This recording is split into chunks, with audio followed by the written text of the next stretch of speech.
সে বলল যে এইদিকে এক মানুষ আছে, যাও দেখা করো। তো এই মনে করে সেই দিকে আগাতে থাকলো, গিয়ে দেখে সেখানে বৃহৎ আকৃতির এক মানুষ, যেরকম বৃহৎ আকৃতির মানুষ অতীতে কোনোদিন দেখে। তখন দাজ্জাল যদি বৃহৎ আকৃতির হয়, এটা সন্দেহের কিছু নয়। কেন সন্দেহের কিছু নয়? স্বয়ং আদম আলাইহিস সালাতু ওয়াস সালাম নিজেই 60 হাত, 30-40 মিটার, 10 তলা বিল্ডিংয়ের চেয়ে উঁচু হবে। তো আদম আলাইহিস সালাতু ওয়াস সালাম নিজে যদি এখন আমার সামনে উপস্থিত হয়, তো আমি বিশ্বাস করতে পারব। তাহলে আদমের সন্তান দাজ্জাল বৃহৎ আকৃতির হতেই পারে, অস্বাভাবিক কিছু না, অসম্ভব কিছু না। মানে কেউ কেউ এরকম যুক্তি দেয় যে না, দাজ্জাল কিভাবে এত বিশাল আকৃতির হতে পারে, অতএব দাজ্জাল মানে আমেরিকা, অতএব দাজ্জাল মানে চ্যাটজিপিটি, এআই। এগুলো ভুয়া কথা, এগুলোর কোনো ভিত্তি নেই। দাজ্জাল আদমের সন্তান, মানুষ, কেমনে বিশাল আকৃতির হতে পারে? আদম নিজেই তো বিশাল আকৃতির। আদমই যদি আলাইহিস সালাতু ওয়াস সালাম আমার সামনে বিশ্বাস করতে পারো, তাহলে তার সন্তান বিশাল আকৃতির হতেই পারে।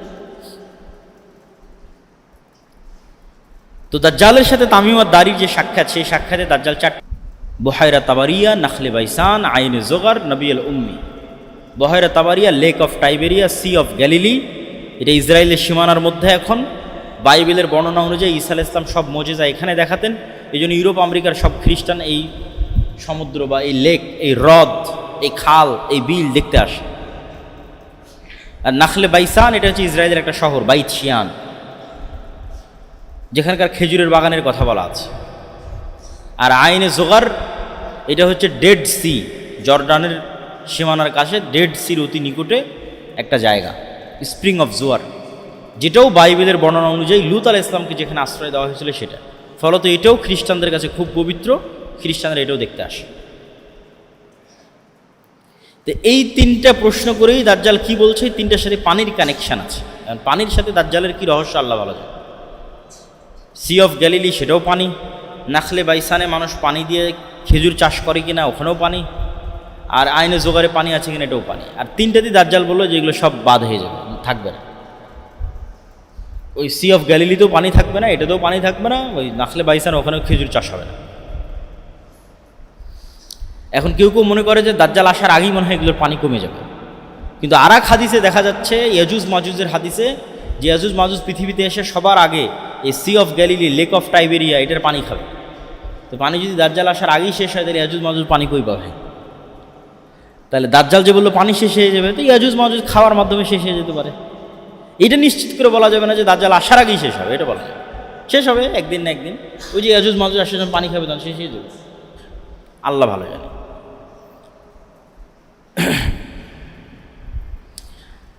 তো দাজ্জালের এই ফিতনা থেকে ঈসা আলাইহিস সালাতু ওয়াস সালাম যখন মুমিন এবং মুসলমানদের মুক্তি দিবেন, তখন আল্লাহ ঈসা আলাইহিস সালাতু ওয়াস সালামকে বলবে, যেই নবীর হাতে পৃথিবীর সবচেয়ে বড় ফিতনা ধ্বংস হলো, সেই নবীকে আল্লাহ বলবেন যে এখন যারা বের হবে তার সাথে তুমিও পারবে না।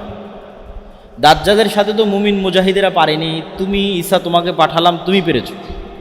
এখন যারা বের হবে তাদের সাথে তুমিও পারবে না। অতএব মুমিন মুজাহিদের নিয়ে তুর পাহাড়ে আশ্রয় নাও। এখন বের হবে ইয়াজুজ মাজুজ, এদের সাথে আমার কোনো বান্দা এদের মোকাবেলা করতে পারবে। এদের সংখ্যা এত বেশি যে রাসূল সাল্লাল্লাহু আলাইহি ওয়াসাল্লাম বলছেন, আদমের সন্তানের প্রত্যেক 1000-এ 999 জন জাহান্নামে যাবে। প্রত্যেক 1000-এ 999 জন জাহান্নামে যাবে, আদমের সন্তান প্রত্যেক 1000-এ। তো সাহাবীরা হতাশ যে প্রত্যেক 1000-এ যদি 999 জন জাহান্নামে যায়, তাহলে আমাদের জান্নাতে যাওয়ার কোনো সম্ভাবনা নাই, আমরাও তাহলে জাহান্নামে। তখন রাসূল সাল্লাল্লাহু আলাইহি ওয়াসাল্লাম বলছে, হতাশ হওয়ার কিছু নাই। প্রত্যেক 1000-এ যে 999 জন জাহান্নামে যাবে, এই 999 জনের বেশিরভাগই ইয়াজুজ মাজুজ। ধরেন আল্লাহ নবী তো নির্ধারিত করে বলেন, আমরা যদি অনুমান করি, কথার কথা বলতেছি, যে প্রত্যেক 1000-এর 900 জন হচ্ছে ইয়াজুজ মাজুজ,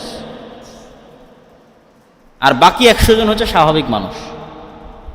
বাকি 100 স্বাভাবিক মানুষের 99 জন যাবে জাহান্নামে, 1 জন যাবে জান্নাতে, কথার কথা বলতেছে। তাহলে ইয়াজুজ মাজুজের সংখ্যা কত হতে হবে? তাহলে ইয়াজুজ মাজুজের সংখ্যা নিদেন পক্ষে ন্যূনতম আদম আলাইহিস সালাতু ওয়াস সালাম থেকে নিয়ে কিয়ামত পর্যন্ত যা মানুষ হবে তার 900 গুণ হতে হবে, তার কয়েক শত গুণ হতে হবে। এখন তো 600 কোটি, এই 600 কোটির কয়েকশো গুণ বলিনি। আদম থেকে নিয়ে কিয়ামত পর্যন্ত যা মানুষ এসেছে তার কয়েকশো গুণ হতে হবে ইয়াজুজ মাজুজ। তাহলে এবার হিসাবে মিলবে যে আদম সন্তানের প্রত্যেক 1000-900 জন জাহান্নামে যাবে, তার অধিকাংশ হচ্ছে ইয়াজুজ মাজুজ। তো ইয়াজুজ মাজুজ আদমের সন্তান। ইয়াজুজ মাজুজ যখন বের হবে, ঈসা আলাইহিস সালাম মুমিন মুসলমানদের নিয়ে তুর পাহাড়ে আশ্রয় নেবেন। তো তুর পাহাড়ে যখন আশ্রয় নেবেন তখন আবার সেম দাজ্জালের মতো বিপদ, খাবার নাই,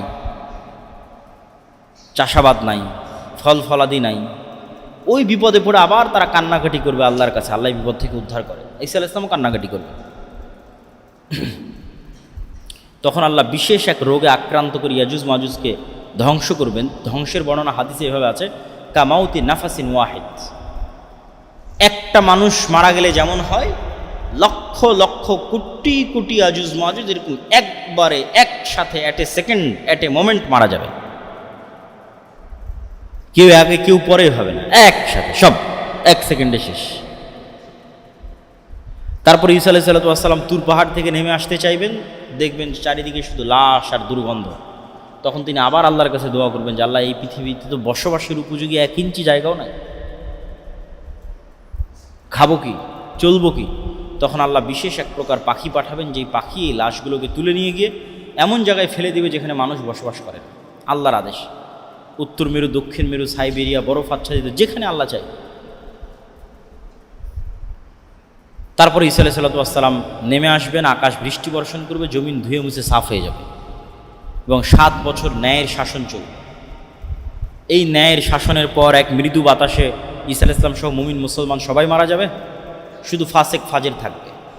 এই ফাসেক ফাজেরদের মধ্যেই যত হাদিস আপনারা শুনেছেন যে আল্লাহর নাম নেওয়ার কেউ থাকবে না, কোরআন পড়ার কেউ থাকবে না, লা ইলাহা ইল্লাল্লাহ বলার কেউ থাকবে না, কুকুর শ্রীগালের মতো খোলা মাঠে জেনায় লিপ্ত হবে, এগুলো এখন, তার আগে নয়। ঈসা আলাইহিস সালামের আগে এগুলো নয়।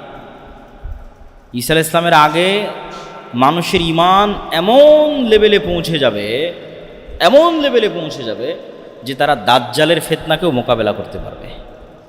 মুসলমানদের ঈমান এত উঁচুতে পৌঁছে যাবে যে দাজ্জাল বের হওয়ার আগে মুসলমানরা সব বিজয় করে নেবে। এই ভারত বলেন, মসজিদে আকসা বলেন, তুরস্ক বলেন, ইউরোপ বলেন, সারা বিশ্ব মুসলমানরা বিজয় করবে। যখন মুসলমানদের বিজয় অভিযান ঠেকাতে পারবে এরকম কোনো শক্তি পৃথিবীতে বাকি নাই, না ইহুদিদের না খ্রিস্টানদের, তখন এবার রাগের মাথায় দাজ্জাল বের হবে। তাহলে যেই মুসলমানেরা সারা পৃথিবী বিজয় করবে, সেই মুসলমানদের কাছে তো নতুন কোনো নবী থাকবে না, নতুন কোনো কোরআন থাকবে না, নতুন কোনো হাদিস থাকবে না। এই কোরআনই যা আমরা পড়ছি, এই হাদিসই যা আমরা পড়ছি। তো ফলত ঈসা আলাইহিস সালামের পূর্বে এগুলো হবে না, যে কোরআন নাই, কাবা ঘরে হজ নাই, লা ইলাহা ইল্লাল্লাহ নাম নেওয়ার কেউ নাই, না। ঈসা আলাইহিস সালামের আগে তো মুসলমানরা বিশ্ব বিজয় করবে, দাজ্জালের আগে, দাজ্জালের পূর্বেই। তাহলে এগুলো হবে কখন? ঈসা আলাইহিস সালামের মৃত্যুর পরে। ঈসা আলাইহিস সালাম আসার আগ পর্যন্ত জ্ঞানের চর্চা থাকবে না, শুধু ইসলামের চর্চা থাকবে না, শুধু সর্বোচ্চ পর্যায়ে পৌঁছে যাবে, তার সর্বোচ্চ চূড়া এবং শিখরে পৌঁছে যাবে। বক্তব্যের যেহেতু জুমার খুতবা, সেহেতু আমরা এই আলোচনা অত বিস্তারিত এবং লম্বা করতে পারতেছি না, কিন্তু শিক্ষণীয় অংশটুকু বলে শেষ করি। 2টা উত্তর দিয়ে শেষ করবো। 1, এই দাজ্জাল এবং ইয়াজুজ মাজুজ আছে কোথায়, আর 2, এই দাজ্জালের ফিতনা থেকে বাঁচবো কীভাবে, দিয়ে বলে বক্তব্য শেষ। দাজ্জাল এবং ইয়াজুজ মাজুজ কোথায় আছে এই প্রশ্ন উত্থাপন করে আমাদের ঈমান নষ্ট করা হয় এবং উল্টা পাল্টা ব্যাখ্যা দেওয়া হয়। বলে ইয়াজুজ মাজুজ হচ্ছে এই চাইনিজেরা ইয়াজুজ মাজুজ, কেউ বলে রাশিয়ানরা ইয়াজুজ মাজুজ, কেউ বলে আমেরিকা ইসরায়েল এরা ইয়াজুজ মাজুজ, কেউ বলেছিল হালাকুখা চেঙ্গিস খারে ইয়াজুজ মাজুজ। না, এগুলো উল্টাপাল্টা ব্যাখ্যা করা যাবে না। কেন মানুষের মনে হয় যে সারা পৃথিবী তো আমাদের কন্ট্রোলে, তো কোথায় ইয়াজুজ মাজুজ আর কোথায় দাজ্জাল? কিন্তু আপনি আশ্চর্য হবেন যে মানুষ মহাকাশ সম্পর্কে যতটুকু জানে, এই যে কয়দিন আগেও নাকি চাঁদ থেকে ঘুরে আসলো মানুষ 1 সপ্তাহের মধ্যে, তো ওই মানুষদেরকে বলেন, নাসাকে বলেন যে তোমাকে চাঁদে যেতে হবে না, তুমি মাটির নিচে যাও। নাসা মাটির নিচে মাত্র 12 কিলোমিটার পর্যন্ত যেতে পারে। রাশিয়া, চাইনিজ এবং আমেরিকার সকল বিজ্ঞানীরা মিলে মাটির নিচে শুধু 12 কিলোমিটার ঢুকতে পারে। তারপরে আর কোনো যন্ত্রই টিকে না, সব আগুনে জ্বলে পড়ে ছারখার হয়ে যায়। ওরকম কোনো যন্ত্রই আর আবিষ্কার হয়। তাহলে মানুষ মহাকাশে যত দূর গেছে ঠিক তার উল্টা চিত্র মাটির নিচে। কিচ্ছু জানে না মানুষ মাটির নিচে কি আছে, কিছুই জানে না। 12 কিলোমিটারের পরে কি আছে মানুষ জানে না। আর জানার শক্তি এবং ক্ষমতার কনফিডেন্সও মানুষের নাই, বিজ্ঞানীদের নাই। ঠিক মানুষ মহাকাশে যত দূর গেছে তার উল্টা চিত্র মহাসমুদ্রে। মহাসমুদ্রের এমনও জায়গা আছে, এমনও গভীর খাদ আছে যেগুলোতে পৃথিবীর কোনো যন্ত্র কাজ করে না, কোনো নেভিগেশন, কোনো ইন্টারনেট নেটওয়ার্ক। এই জন্য ওগুলো দিয়ে কোনো জাহাজও যায় না, ওগুলোর উপর দিয়েও কোনো উড়োজাহাজ যায় না। তাহলে মানুষ মহাকাশের রহস্য ভেদ করে নিয়েছে, খুব ভালো কথা, কিন্তু মাটির নিচের রহস্য মানুষ ভেদ করতে পারে, মহাসমুদ্রের রহস্য মানুষ ভেদ করতে পারে। তাহলে মানুষের সবচেয়ে দুর্বল জায়গা তো মাটির নিচে, মানুষের সবচেয়ে দুর্বল জায়গা তো সমুদ্রে। এটা সম্পর্কে মানুষ কিছুই জানে না, জানার ক্ষমতাই নাই, জানবে কীভাবে, সম্ভবই না। তাহলে সব আমার কন্ট্রোলে, এটা ভুল কথা। অতএব আল্লাহ সুবহানাহু তাআলা আলা কুল্লি শাইইন কাদির। আমাদের এখানে এই মসজিদে এখন ফেরেশতারাও আছে, তো আমরা দেখতে পাচ্ছি। আল্লাহ চাইলে এভাবেও আড়ালে রাখতে পারে দাজ্জাল ইয়াজুজ মাজুজকে, ফেরেশতা এবং জিনকে যেভাবে আড়ালে রেখেছে। আর এর হাজারো প্রমাণ সৃষ্টিজীবে আছে। কুকুর, আমার এই দাড়ি কালো, এটা কুকুর দেখতে পায় না, তাহলে ও আমাকে চিনে কীভাবে? আমার গন্ধে। এই মসজিদের মধ্যে যেটা পাখি ঢুকে, তাহলে ওই ফাঁকগুলো বের করতে পারবে না, দেওয়ালের সাথে কাঁচের সাথে বাড়ি খাবে। সাপ আপনাকে ভিন্নভাবে দেখে, আপনি যেভাবে সাপকে দেখতেছেন আর আপনি আর এক মানুষের সাপও হবে না। তো এরকম আমরা ফেরেশতা এবং জিনকে দেখতে পাচ্ছি না, ওরা আমাদের দেখতে পাচ্ছে। এটা একটা লেভেল, যেটাকে বিজ্ঞানীরা বলছে ডাইমেনশন। যাক, ওই ব্যাখ্যা বাদ। তো আল্লাহ সুবহানাহু ওয়া তাআলা সকল কিছুর উপর ক্ষমতা পান। ফেরেশতা এবং জিন যেভাবে আছে সেভাবেও রাখতে পারেন, যেখানে আল্লাহ সুবহানাহু ওয়া তাআলা ভালো মনে করছেন সেখানে রাখতে পারেন, এবং সবশেষ আরেকটা হতে পারে আল্লাহ অন্য পৃথিবীতেও রাখতে পারেন। কেন আল্লাহ সুবহানাহু ওয়া তাআলা 7 আসমান এবং 7 জমিনের কথা কোরআনে বলেছেন, এবং 7 আসমান বানাতে আল্লাহর যা সময় লেগেছে 7 জমিন বানাতে আল্লাহর সেম সময় লেগেছে। তাহলে 7 আসমান যত বড়, 7 জমিনও তত বড়।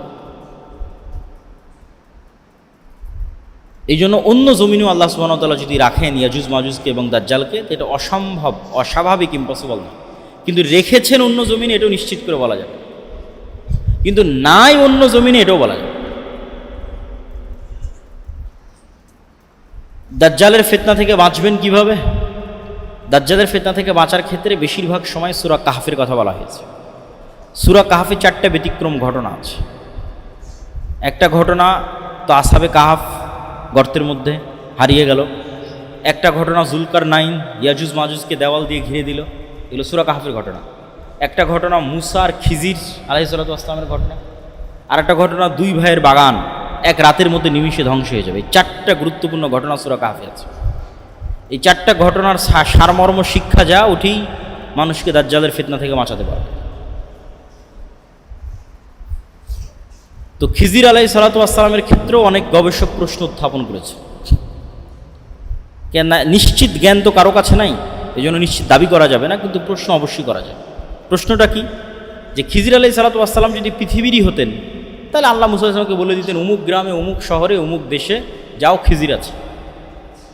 এইভাবে আল্লাহ সুবহানাহু ওয়া তাআলা ঠিকানা না দিয়ে বললেন মৃত মাছ ভেজে ব্যাগে নিয়ে নাও, সমুদ্রের ধার দিয়ে হাঁটতে থাকো, যেখানে ওই মাছ জীবিত হয়ে সমুদ্রে চলে যাবে ওখানে পাবা। আবার যখন খিজির আলাইহিস সালাতু ওয়াস সালামকে পেলেন, খিজির আলাইহিস সালাম সালাম, কি ব্যাপার, দুনিয়াতে সালাম কে দেয়? জান্নাতের সালাম। তুমি কোন মুসা? আমি নবী মুসা। তারপরে এমন সব অ্যাবনর্মাল ঘটনা ঘটতেছে যেগুলো পৃথিবীর ফিজিক্সে সম্ভব নয়।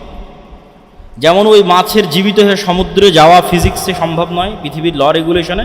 ঠিক এটাও সম্ভব নয় যে আপনি দেখবেন এই বাচ্চাটা বড় হয়ে ভবিষ্যতে তার বাপ মাকে হত্যা করবে, তাই অতীতে আমি ওই বাচ্চাকে জবাই করে দিচ্ছি। এটা খিজির আলাইহিস সালাতু ওয়াস সালাম মুসা আলাইহিস সালামের সামনে করেছে। তো খিজির আলাইহিস সালাতু ওয়াস সালাম এই পৃথিবীরই, এটা যেমন নিশ্চিত করে বলা যাবে না, ঠিক এটাও বলা যাবে না যে খিজির আলাইহিস সালাতু ওয়াস সালাম অন্য পৃথিবীর নন, এটাও বলা যাবে। তো সূরা কাহফের যে ঘটনাগুলো আছে, এই ঘটনাগুলোর সুরাহা পৃথিবী যখন ধ্বংস হবে, দাজ্জাল, ইমাম মাহদি, ইয়াজুজ মাজুজ যখন বের হবে তখন হয়ে যাবে। এই জন্য সূরা কাহফের কথা বারবার বলা আছে। সূরা কাহফে ইয়াজুজ মাজুজের কথা আছে। জুলকারনাইন ইয়াজুজ মাজুজকে বন্দী করে আসছে, ওগুলো মানুষ মিলাতে পারবে। এবং আল্লাহ সুবহানাহু ওয়া তাআলার সুন্নাত এমনই যে আল্লাহ সুবহানাহু ওয়া তাআলা যখন কোনো কিছু ঘটান মোজেজা ছাড়া সব কিছু কোনো না কোনো একটা কারণের মাধ্যমে হয়, সিস্টেমে হয়। ইউসুফ আলাইহিস সালাতু ওয়াস সালামকে জেল থেকে বের করবেন, তাই জিবরাইল এসে জেলখানার মধ্যে থেকে বের করে নিয়ে যায় দিল, এটা না।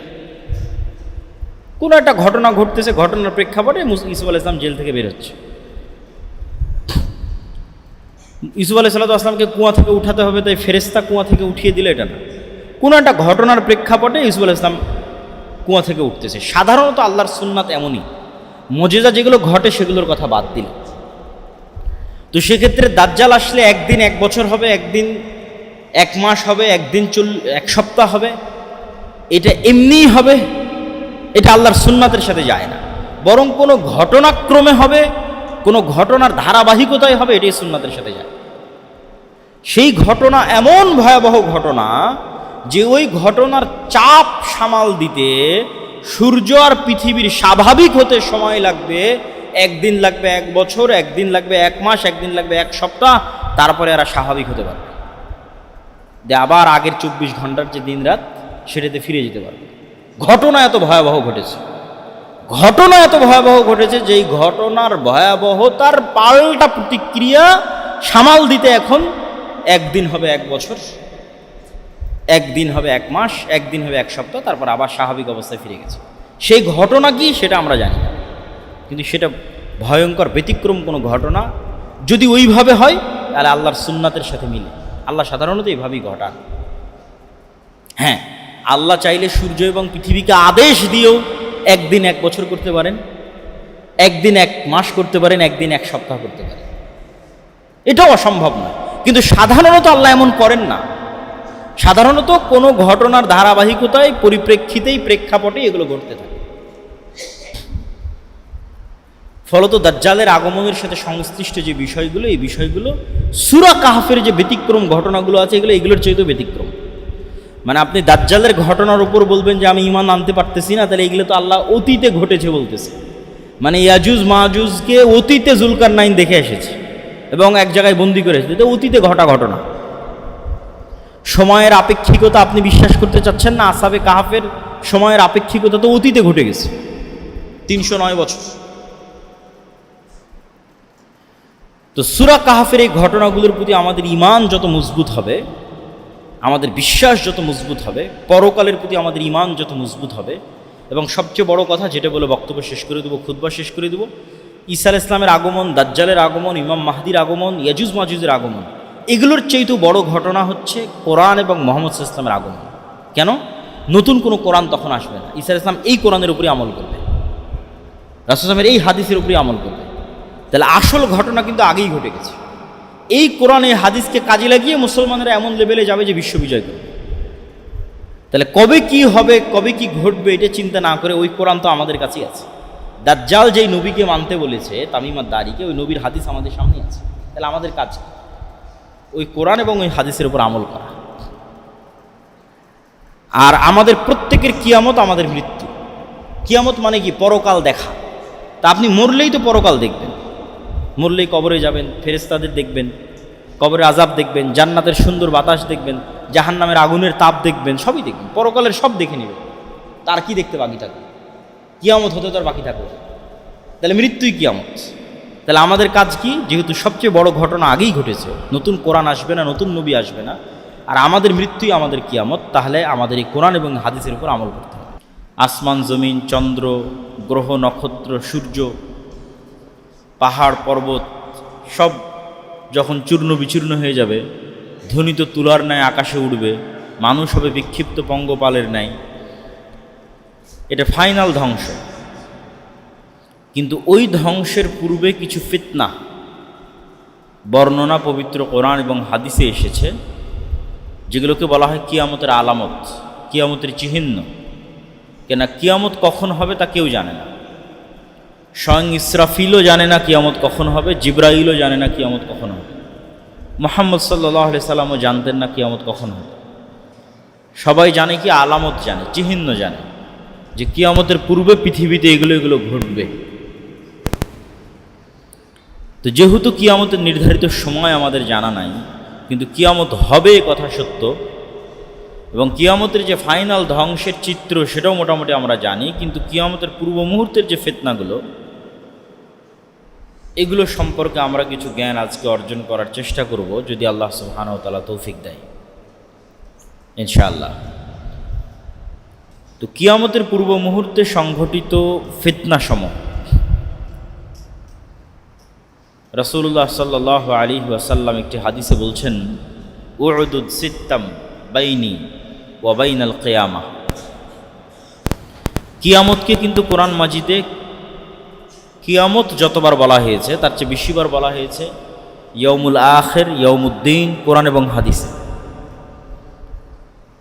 যেমন সূরা ফাতিহায় আমরা বলি আলহামদুলিল্লাহি রাব্বিল আলামিন আর রহমানির রহিম মালিক ইয়াউমিদ্দিন, এটি কিয়ামতের দিন। এবং কোরআন এবং হাদিসে বেশি ব্যবহার হয়েছে আল ইয়াউমুল আখির, শেষ দিন। শেষ দিন কেন? কেন ওই দিন সময় শেষ হয়ে যাবে, তারপরে সময় প্রবেশ করবে এক অনন্তকালের জগতে। এখনকার যে সময়, এই সময় আপেক্ষিক, আমাদেরকে সময়ই হত্যা করতেছে, সময়ই ধ্বংস করতেছে। আমরা সময়ের মধ্যে আসতেছি, সময়ের মধ্যেই চলে যাচ্ছি। আমরা কেউ দিনাজপুরেও বসবাস করি না, তেঘরা বিরলও বসবাস করি না, সময়ে বসবাস করি।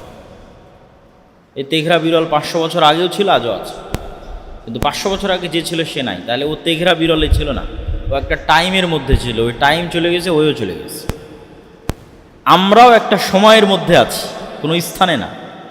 সময় চলে যাবে, আমরাও চলে যাবো, এই স্থান তো থাকবেই। যতদিন আল্লাহ চাইবেন ততদিন থাকবে। তাহলে মানুষের জীবন মানে আসলে মানুষের সময়, মানুষের হায়াত মানে মানুষের সময়। কিন্তু এই সময় যেই দিন শেষ হয়ে যাবে, সময় যেই দিন প্রবেশ করবে, এমন এক দিনে যেই দিন আর শেষ হবে না, যেই সময় আর শেষ হবে না, তাহলে ইয়াউমুল আখির, শেষ দিন, সময়ের শেষ দিন, চলমান যে সময় আছে। তারপরে মানুষ প্রবেশ করবে এমন এক সময় যে সময় আর শেষ হবে না, অনন্তকাল, জান্নাত জাহান্নাম, পরকাল, অনন্তকাল। তো তোমরা কিয়ামতের মাঝে, শেষ দিনের মাঝে, বিচার দিবসের মাঝে আর আমার মাঝে 6টা জিনিসকে গণনা করো। 1 নম্বর মাউতি, আমার মৃত্যু। কিয়ামতের সবচেয়ে বড় আলামত মুহাম্মদ সাল্লাল্লাহু আলাইহি ওয়াসাল্লামের প্রেরণ, আগমন এবং তার মৃত্যু। কেন আগে যত নবী রাসূল এসেছে তাদের মৃত্যুর পর মানুষ অপেক্ষা করত নতুন নবীর, খুঁজতো কোথায় নতুন নবী আসতেছে। আর মুহাম্মদ সাল্লাল্লাহু আলাইহি ওয়াসাল্লামের মৃত্যুর পর আমরা অপেক্ষা করতেছি নতুন নবীর না কিয়ামতের অপেক্ষা করতেছি। তাহলে সারমর্ম হচ্ছে ঈসা আলাইহিস সালাতু ওয়াস সালামের পরে মুহাম্মদ সাল্লাল্লাহু আলাইহি ওয়াসাল্লাম আসবে, ইব্রাহিম আলাইহিস সালাতু ওয়াস সালামের পরে ইসহাক আলাইহিস সালাতু ওয়াস সালাম আসবে, এটা সারমর্ম। কিন্তু মুহাম্মদ সাল্লাল্লাহু আলাইহি ওয়াসাল্লামের পরে কিয়ামত হবে, এটা সারমর্ম। তাতে 5 দিন পরে হোক, 10 দিন পরে হোক, 5 বছর পরে হোক, 5000 বছর পরে হোক, কিন্তু কথা এটাই, মুহাম্মদ সাল্লাল্লাহু আলাইহি ওয়াসাল্লামের পরেই কিয়ামত। তাহলে কিয়ামতের সবচেয়ে বড় আলামত শেষ নবীর আগমন। আর নবী আসবে না, শেষ নবী চলে এসেছে। এখন কি হবে? কিয়ামত হবে। আর অতীতে যত নবী রাসূল এবং তাদের উম্মত যত ফিতনায় পতিত হয়েছিল, উম্মতে মুহাম্মাদি পৃথিবীর সবচেয়ে বড় ফিতনায় পতিত হবে। নূহ আলাইহিস সালাতু ওয়াস সালামের কওম পড়েছিল শিরকের ফিতনায়। আদম আলাইহিস সালাতু ওয়াস সালাম পড়েছিলেন একটি নির্ধারিত গাছের নিকটে যাওয়া নিষেধ করার যে ফিতনা, সেই ফিতনায়। হাবিল এবং কাবিল পড়েছিল নিজের ভাইকে হত্যা, হিংসা, নারীর লোভ, লালসার ফিতনায়। লূত আলাইহিস সালাতু ওয়াস সালামের কওম পড়েছিল জেনার ফিতনায়। কিন্তু উম্মতে মুহাম্মাদির জন্য পৃথিবীর সবচেয়ে বড় ফিতনা অপেক্ষা করছে, যা এগুলোর চেয়ে বড়। যা ফেরাউনের ফিতনার চেয়ে বড়, নমরুদের ফিতনার চেয়ে বড়। সেই ফিতনা হচ্ছে দাজ্জালের ফিতনা। কেন দাজ্জালের ফিতনা ফেরাউন এবং নমরুদের ফিতনার চেয়ে বড়? কেননা আমাদের সামনে যে কোরআন আছে, এই কোরআনে যত যুক্তি তর্ক শিরকের বিরুদ্ধে, বাতিল ইলাহের বিরুদ্ধে তুলে ধরা আছে, সেই সকল যুক্তি তর্কের সারমর্ম হচ্ছে, হে দুনিয়ার মানুষ, তোমরা যেই সমস্ত ইলাহের ইবাদত করতেছ এরা কেউ রব হওয়ার যোগ্য নয়। সারমর্ম, যে রব হওয়ার যোগ্য নয় সে ইবাদতেরও যোগ্য নয়। এই দুটা বাক্যকে কোরআনে হাজারো অ্যাঙ্গেল থেকে ফুটিয়ে তোলা আছে। যেমন দুই একটা অ্যাঙ্গেল বলি।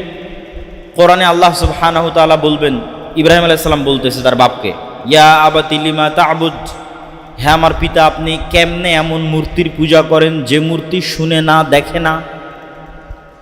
যে মূর্তি শুনে না দেখে না, এটা বলে কি বুঝাতে চাওয়া হচ্ছে? যে তুমি যে মূর্তির ইবাদত করতেছো এই মূর্তির রব হওয়ার যোগ্যতা নাই। কেন? ও শুনতে পায় না, দেখতে পায় না। যার রব হওয়ার যোগ্যতা নাই তার তুমি কেমনে ইবাদত করো? আর এক জায়গায় গিয়ে আল্লাহ সুবহানাহু ওয়া তাআলা বলবে কোরআন মাজিদে, তোমরা যেই সমস্ত বাতিল ইলাহের ইবাদত করো এদেরকে বলো তো যারা একটা মাছি সৃষ্টি করতে পারবে কিনা। কেন আল্লাহ এই কথা বলতেছে? তাহলে আমি যে শাহজালাল বলেন, শাহপরাণ বলেন, মা কালী বলেন, মা দুর্গা বলেন, ঈসা আলাইহিস সালাম বলেন, মারিয়াম আলাইহিস সালাম বলেন, দুনিয়াতে যার যার মানুষ ইবাদত করতেছে এদেরকে আল্লাহ চ্যালেঞ্জ দিচ্ছে যে এদের বলো এরা মাছি সৃষ্টি করতে পারবে কিনা। যদি মাছি সৃষ্টি করতে না পারে তাহলে তারা রব হওয়ার যোগ্য নয়। যদি রব হওয়ার যোগ্য না হয় তাহলে কেমনে ইবাদতের যোগ্য? তোমরা দুনিয়াতে যত মানুষের ইবাদত করতেছে এদের বলো যে লাম ইয়ালিদ ওয়া লাম ইউলাদ, এদের বাপ মা আছে কিনা? ঈসা আলাইহিস সালাম, মারিয়াম আলাইহিস সালামের বাপ মা আছে কিনা?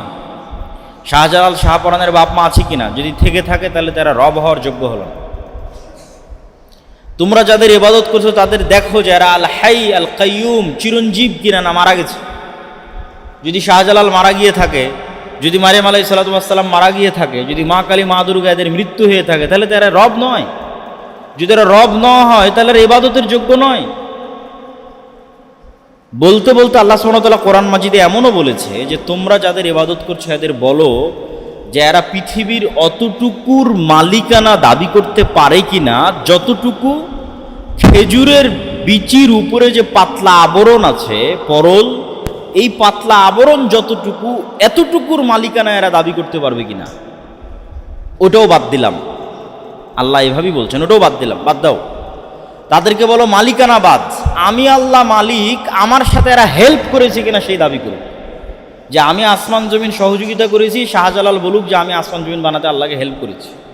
ঈসা আলাইহিস সালাম, মারিয়াম আলাইহিস সালাম বলুক যে আমি আল্লাহকে আসমান জমিন বানাতে সহযোগিতা করেছি, আমি বৃষ্টি বর্ষণ করতে আল্লাহকে সহযোগিতা করেছি। মা কালী, মা দুর্গা বলুক যে আমি আল্লাহকে সহযোগিতা করেছি। মালিকানা বাদ দিলাম, আমার মালিকানা হেল্প করেছে কিনা সেটা দাবি করতে পারবে না। তাহলে চতুর অ্যাঙ্গেল থেকে আল্লাহ সুবহানাহু ওয়া তাআলা এটা প্রমাণ করতে চাচ্ছেন যে তোমরা যাদের ইবাদত করতেছো এদের মধ্যে রব হওয়ার গুণ নাই। যার মধ্যে রব হওয়ার যোগ্যতা নাই সে ইবাদতের যোগ্য নয়। তো এত কিছু বলেও তো মানুষকে হেদায়েত করা যাচ্ছে না। পয়েন্টটা বুঝেন কেন দাজ্জালের ফিতনা ভয়ঙ্কর, এখন আমি আসিনি। এত যুক্তি দিয়েও মানুষকে হেদায়েত করা যাচ্ছে না। মানুষ শাহজালালের কবরেই যাচ্ছে, ঈসা আলাইহিস সালামের মূর্তির সামনেই সিজদা করতেছে, মা কালী, মা দুর্গার মূর্তির সামনেই সিজদা করতেছে। তাহলে রবের ন্যূনতম যোগ্যতা না থাকার পরেও মানুষ ফেরাউনের ইবাদত করেছে। রব হওয়ার ন্যূনতম যোগ্যতা না থাকার পরও মানুষ নমরুদের ইবাদত করেছে। রব হওয়ার ন্যূনতম যোগ্যতা না থাকার পরও এবং আল্লাহর এত যুক্তি তর্কের বিপরীতে গিয়ে মানুষ এই সমস্ত বাতিল ইলাহির ইবাদত করতেছে। তাহলে যেই দিন এমন ব্যক্তির আবির্ভাব হবে যে রবের প্রমাণ দিয়ে দিবে যে আমি রব, প্রমাণ নাও। আসমানকে আদেশ করবো, আসমান বৃষ্টি বর্ষণ করবে। জমিনকে আদেশ করবো, জমিন ফসল উৎপাদন করবে। যদি বলি আসমান বৃষ্টি বর্ষণ করিও না, করবে না। যদি বলি জমিন ফসল উৎপাদন করো না, তাহলে করবে না। তাহলে সেই দিন মানুষের কি হবে? কেন দাজ্জালের ফিতনা ভয়াবহ এটা যদি আমি বুঝাতে না পারি তাহলে সেটা আমার ব্যর্থতা। বাতিল ইলাহ যাদের রব হওয়ার ন্যূনতম যোগ্যতা নাই, তাদের থেকেই তো মানুষকে হেদায়েত করা যাচ্ছে না। তাহলে যেই দিন এমন শক্তি আসবে যে রবের ক্ষমতা নিয়ে আসবে, ওর থেকে মানুষ কেমনে নিজের ইমান বাঁচাবে? শাহজালাল তো মানুষকে দেখায়নি যে আমি আকাশ থেকে বৃষ্টি বর্ষণ করতেছি আমার আদেশে, তাও তো ওখানে গিয়ে মানুষ পূজা দিচ্ছে।